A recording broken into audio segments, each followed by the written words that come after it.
What's going on, guys? My name is Wade with Tech Daily. So last week when I unboxed the OnePlus 5T, I mentioned that my review of this phone would sort of be a Q&A style video where I answer some of the questions you guys still had about the device. I picked questions that were asked a few different times as a lot of you guys were curious about the same stuff, but if you want to know anything else about this phone that I maybe didn't answer, feel free to leave a comment down below, of course, and I'll be more than happy to talk about anything you guys want to know. The first question that was asked quite a bit was, how's the display? So as you guys know, the biggest physical change with the OnePlus 5T from the OnePlus 5 that was released only a few months ago is that bigger 6-inch screen, and at first glance, it really looks good. It's an AMOLED panel, and the colors I'd say look very accurate with maybe a bit more saturation that makes everything pop, and while the screen is bigger, it still comes in at just 2160 by 1080 resolution, but I'm not going to say that that resolution is a negative thing at all. It's not pushing the limits on screen technology here, but 401 pixels per inch is more than dense enough to not really notice any significant difference in resolution, at least from a normal viewing angle. And I still think, most importantly, the cost benefit of having a 1080p display really just makes sense. And I know this is kind of a dumb thing to mention, but just in case anyone has a bad taste in their mouth still from Pixel 2 screen problems, the 5T display doesn't have any blue shift issues or a weird yellow tint or anything like that, at least until you get to a very, very extreme angle, but no one looks at their phone like that. So I guess what I'm trying to say here is that there are no issues with the display whatsoever. Everything is perfectly fine. The bigger display, of course, means that the bezels and edges of the 5T have shrunk quite a bit. Again, OnePlus didn't do anything drastic, like add a curved edge. This certainly isn't a bezel-less phone, but it shed some unnecessary millimeters, and overall, everything looks a lot more modern compared to what we saw on the OnePlus 5.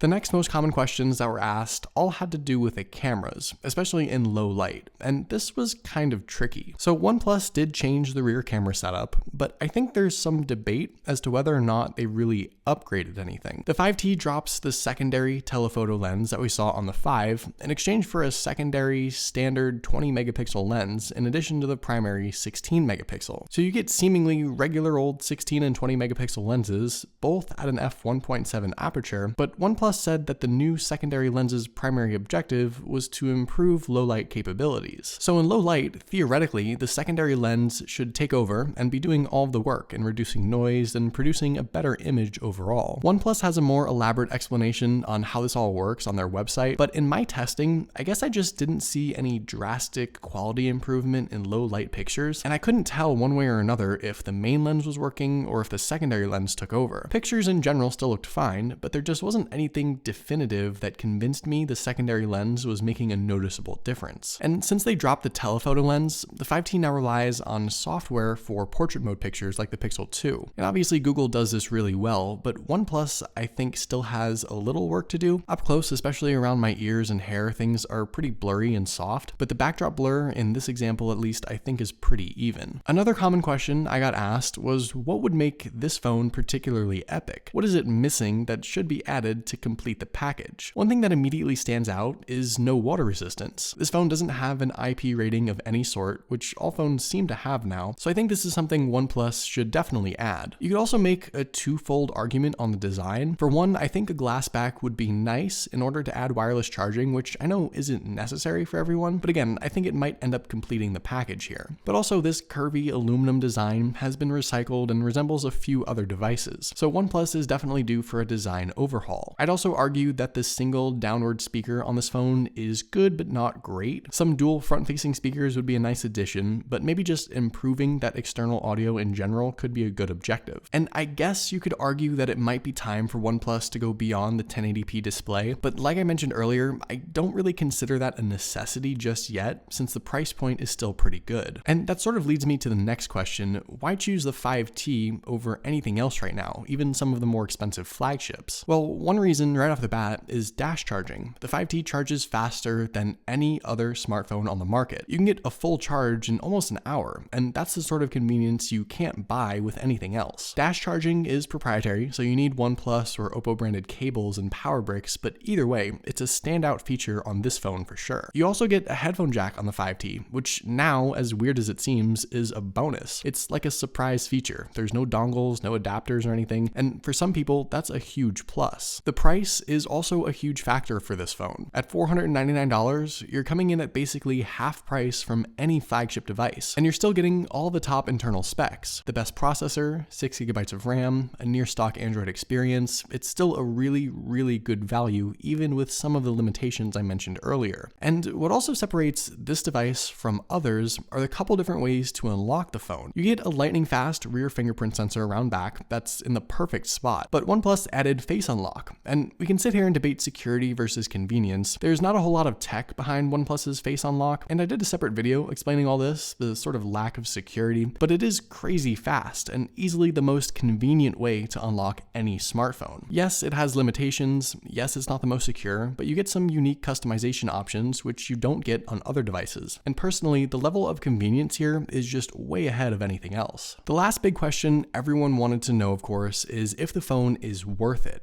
And there's sort of two directions to go with that. If you don't currently have a new smartphone and spending $800 or more on something is not a possibility, the 5T I think is the best mid-range to budget option. It's a very complete device with flagship specs and some standout unique features, and I don't think anyone would be disappointed with it. If you have the OnePlus 5 on the other hand, there's really no reason to upgrade to the 5T. I think it would be sort of a sidestep. If anything, it's not a major necessary upgrade with lots of new features, and you should probably just wait for OnePlus's next big phone. So hopefully you guys enjoyed this video. If you have any other comments or questions about the 5T, definitely let me know in the comments below. Also, be sure to follow Tech Daily on Twitter and subscribe to the Tech Daily YouTube channel if you haven't already, and I'll see you guys later.